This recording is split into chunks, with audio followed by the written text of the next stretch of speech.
একজন বৃদ্ধা মহিলা মাথার মধ্যে ভারী একটা বোঝা নিয়ে যায়, কষ্ট হয়ে যেতে পারে না। রহমতের নবী কাছে যাইয়া ডাক দিয়া বলতেছেন, মা গো কই যাও?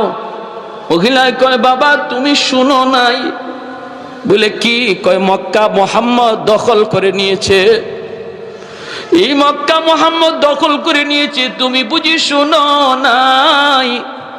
আল্লাহর নবী বলেন, মা গো শুনেছি, এও তো শুনেছি মুহাম্মদ তোমাদেরকে ক্ষমা করে দিয়েছে।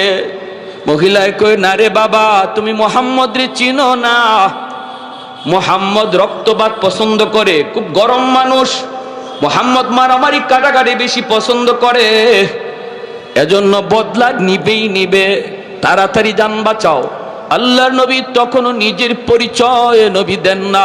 পরিচয় না দিয়া নবী বলতেছেন, মা গো বোঝাটা অনেক ভারী, অনেক ভারী, তুমি বৃদ্ধা মানুষ, নিতে কষ্ট হয়, আমি জোয়ান মানুষ, আমার মাথায় তুমি বোঝাটা উঠায় দাও, যেখানে যেতে চাইবা আমি তোমাকে সেখানে পৌঁছায় দেব। একটু জোরে কোন সুবহানাল্লাহ।